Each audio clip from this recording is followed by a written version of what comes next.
सन 1565 मुस्लिम शासकों द्वारा भारत पर काबिज हुए लगभग 600 साल बीत चुके थे।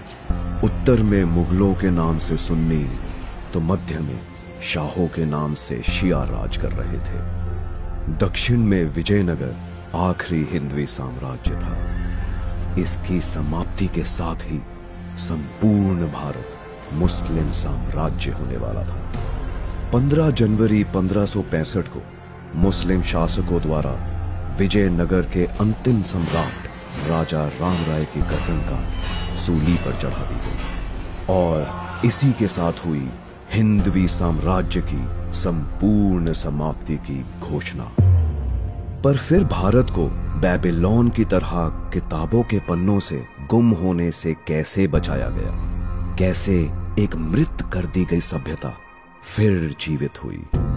इस कहानी की शुरुआत हुई सन 1645 महाराष्ट्र के रायरेश्वर मंदिर से। एक 16 वर्ष के बालक द्वारा शिवलिंग पर अपना खून चढ़ा हिंदवी स्वराज्य की शपथ ली गई। इस पराक्रमी बालक का नाम था शिवाजी राजे भोसले।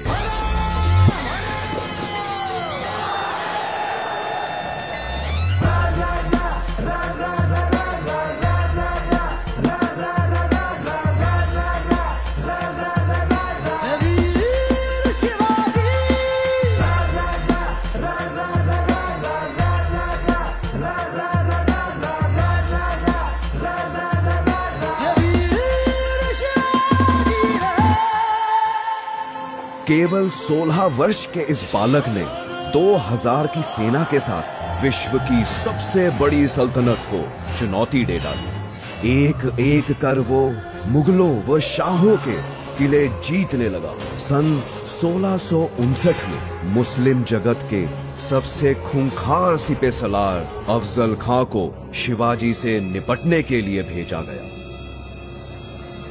कहा जाता है कि शिवाजी पर आक्रमण की शुरुआत जल्लाद अफजल खां ने अपनी 40 रानियों के कत्ल से की थी, लेकिन शिवाजी की चतुराई के सामने अफजल खां की बेरहमी भी काम ना आ सकी। स्वयं को अफजल खां से डरा हुआ बताकर शिवाजी ने उसके सामने संधि का प्रस्ताव रख दिया।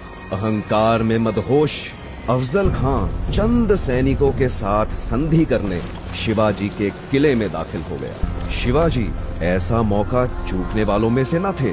शिवाजी द्वारा अफजल खां का अंत कर मुस्लिम सल्तनत को बड़ी मात दे दी गई। इसके बाद कोल्हापुर, पवनखिंड, उम्बेरखिंड, चाकन, कल्याण, सिंहगढ़, पुरंदर और पुणे जैसे दर्जनों युद्धों में शिवाजी द्वारा मुस्लिम सल्तनत की जड़ें हिला दी। शिवाजी को रोकना नामुमकिन सा हो गया था। ऐसा लग रहा था मानो दक्षिण में विजयनगर का हिंदवी राज फिर से जन्म ले रहा हो।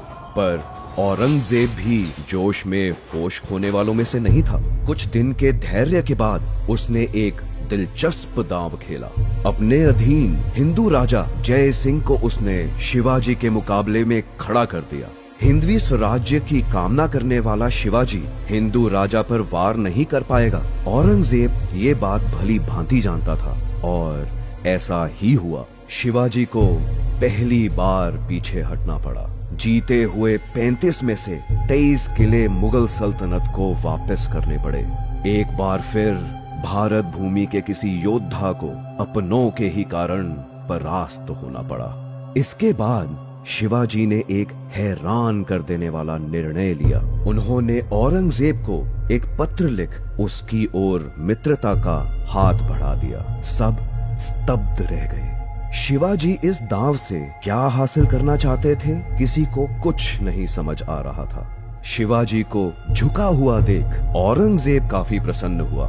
मुगलों से हाथ मिला शिवाजी द्वारा दक्कन की शिया सल्तनतों को जीता जाने लगा। संपूर्ण भारत को मुगल शासन के अधीन देखने का इच्छुक औरंगजेब शिवाजी की कुशल रणनीति से बेखबर था और दक्कन में शिवाजी की इन जीतों को अपनी जीत समझ रहा था और आखिर एक दिन 6 जून 1674 में शिवाजी ने 50,000 से अधिक ब्राह्मणों, पुरोहितों, क्षत्रिय राजाओं व व्यापारियों को एक भव्य समारोह में एकत्र किया। सबके सामने वेद मंत्र उच्चारण के बीच शिवाजी ने स्वयं को छत्रपति घोषित कर दिया।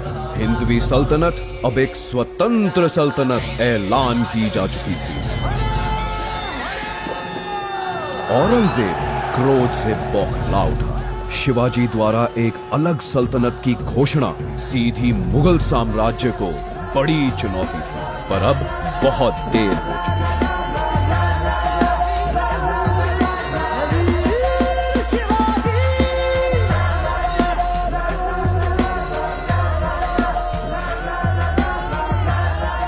औरंगजेब के साथ संधि की आड़ में शिवाजी द्वारा अपार शक्ति इकट्ठी की जा चुकी थी। सैकड़ों किलों को फतेह कर हिंदवी सल्तनत का प्रभाव पूरे दक्षिण भारत में फैला दिया गया था और अब उत्तर के मुगल साम्राज्य से निपटने का समय था। लेकिन एक दिन 3 अप्रैल 1680 को अचानक शिवाजी की मृत्यु की खबर आई। सभी की धड़कनें रुक सी गई, समय थम सा गया। निकटतम लोगों द्वारा उनकी मृत्यु का कारण तेज बुखार बताया जा रहा था। एक बार तो आजाद भारत का सपना चकनाचूर होता दिखने लगा, पर इसके विपरीत शिवाजी द्वारा सुलगाई राष्ट्र प्रेम की आग उनकी मृत्यु के बाद और भी तीव्र हो उठी। बाजीराव पेशवा, राणोजी सिंधिया, मल्हर राव होलकर, रघुजी भोसले, दामाजी गायकवाड़, महदाजी शिंदे, दत्ताजी राव, धन्नाजी जाधव जैसे एक से एक राष्ट्रभक्त हिंदवी साम्राज्य से पैदा होने लगे। देखते ही देखते बुंदेलखंड, गुजरात, अजमेर, बेरार, मुल्तान, अवध, आगरा, इलाहाबाद, लाहौर, एक के बाद एक सभी मुगल राज्य गिरते चले गए। 1760 तक मुगल सल्तनत सिर्फ दिल्ली के इर्द गिर्द सिमट कर रह गई। उत्तर में पेशावर से लेकर दक्षिण में पौंडीचेरी तक हिंदवी स्वराज्य का परचम फैल गया। इस प्रकार छत्रपति शिवाजी द्वारा भारत की सभ्यता को बेबीलोन की तरह किताबों से गुम होने से बचा लिया।